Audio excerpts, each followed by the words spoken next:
मायका। सास और पति हर रोज उसे अनाथ और बेसहारा कहकर जानवरों की तरह पीटते थे, लेकिन जिस दिन वह रोते रोते अपने मायके चली गई, उसी शाम पति ने दूसरी शादी की तैयारी शुरू कर दी। पर उसे क्या पता था कि अगले ही दिन एक ऐसा सच सामने आएगा जो उसकी पूरी जिंदगी बर्बाद कर देगा। राधा की शादी बड़े सपनों के साथ हुई थी।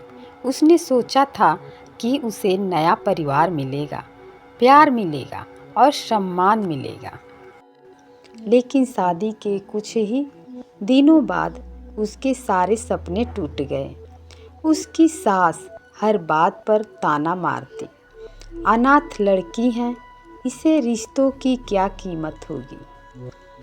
पति विक्रम भी अपनी माँ की बातों में आकर राधा को छोटी छोटी बातों पर मारने लगा।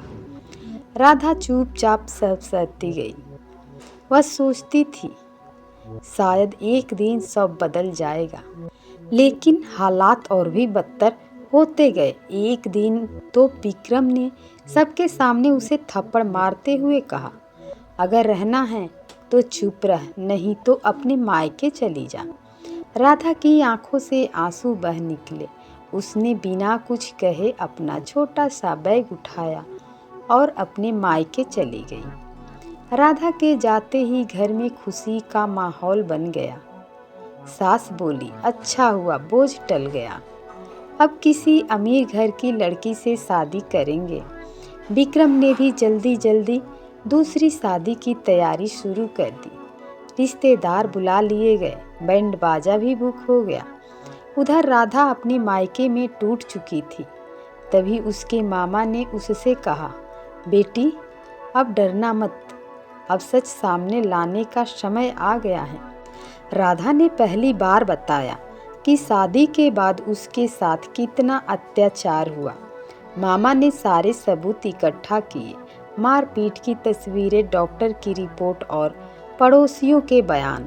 अगले ही दिन जब विक्रम बारात लेकर निकलने ही वाला था, तभी पुलिस की कई गाड़ियां घर के सामने आकर रुक गई। पूरा मोहल्ला इकट्ठा हो गया। पुलिस अधिकारी ने कहा, दहेज उत्पीड़न, घरेलू हिंसा और दूसरी शादी की तैयारी के आरोप में आपको गिरफ्तार किया जाता है। विक्रम और उसकी मां के पैरों तले जमीन खिसक गई। जो लोग कल तक उनकी तारीफ कर रहे थे, वहीं आज उनसे नजरें चुराने लगे। दूसरी शादी वहीं रुक गई। कुछ महीनों बाद अदालत ने राधा को न्याय दिलाया। विक्रम और उसकी मां को सजा मिली। राधा ने अपनी पढ़ाई पूरी की, नौकरी की और अपने पैरों पर खड़ी हो गई। एक दिन वहीं लोग जिन्होंने उसे अनाथ और बेसहारा कहा था, सिर झुकाकर उसके सामने खड़े थे। राधा मुस्कुराई और बोली, जिस लड़की को तुमने कमज़ोर समझा था, उसी ने आज अपने हौसले से अपनी दुनिया बना ली। रिश्ते खून से नहीं, सम्मान से बनते हैं। किसी को अनाथ या बेसहारा समझकर उसका अपमान मत करो। समय जब पलटता है तो अहंकार टूट जाता है और सम्मान जीत जाता है। धन्यवाद। प्रणाम।